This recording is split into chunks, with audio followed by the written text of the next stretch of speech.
आप सभी को मेरा नमस्कार। जय माँ भारती। जाने कैसे हुआ भीम और हिंडीवा का विवाह। घटोत्कच का जन्म।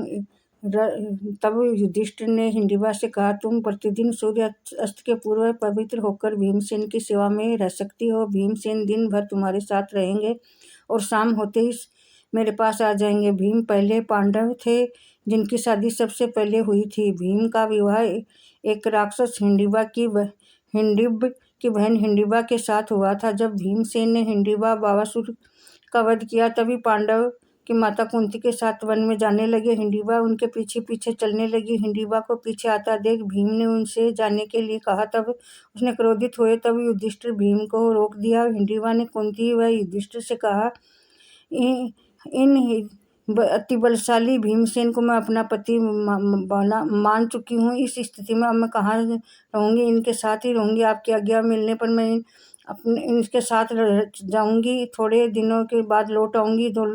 लोगों को आऊँगी। उस समय तुरंत अच्छी सहायता के लिए जाऊँगी। हिंडिबा की बात सुनकर युधिष्ठिर भीमसेन को समझाया कि हिंडिबा तुम्हारे को अपना पति मान लिया, इससे तुम इसके साथ पत्नी जैसा व्यवहार करो, यह धर्म अनुकूल है। भीमसेन युधिष्ठिर की बात मान ली। इस प्रकार भीम हिंडिबा का गंधर्व विवाह हो गया। तब युधिष्ठिर हिंडिबा के कहा, तुम प्रतिदिन सूर्य अस्त पूर्व तक पवित्र होकर भीमसेन की सेवा में रह सकती हो और भीमसेन दिन भर तुम्हारे साथ रहेंगे। शाम होते ही मेरे पास आ जाएंगे। भीम ने कहा कि मैं सिर्फ तब तक ही होगा जब तक हिंडिबा को पुत्र प्राप्ति नहीं होगी। हिंडिबा ने स्वीकृति दे दी। इस प्रकार भीम हिंडिबा के साथ रहने लगा।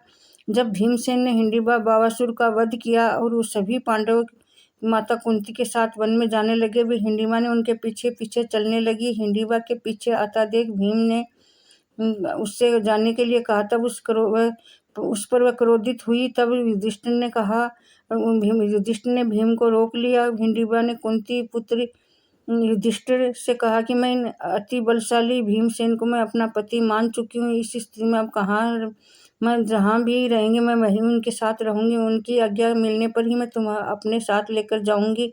थोड़े दिन बाद लौट आऊँगी। आप लोगों जब कोई परेशानी आई उस समय तुरंत आपकी सहायता के लिए आ जाऊँगी। हिंडिबा की बात सुनकर युधिष्ठिर ने भीमसेन को समझाया कि हिंडिबा ने तुम्हें पति मान लिया, इसलिए तुम इसके साथ पत्नी जैसा व्यवहार करो, यह धर्म अनुकूल है। भीमसेन ने युधिष्ठिर की बात मान ली।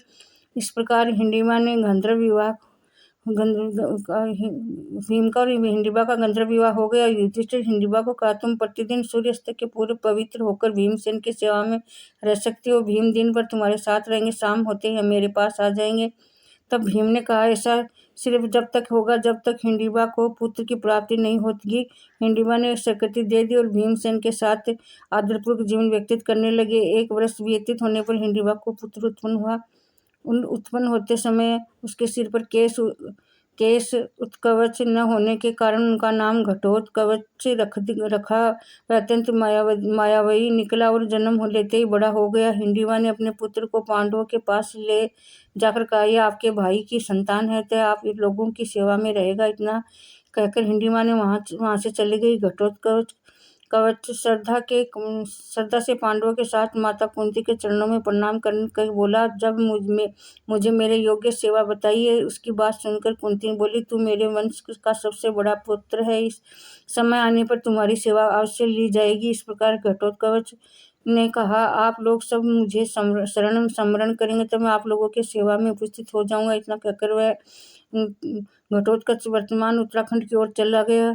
जय भीम, जय श्री राम, जय।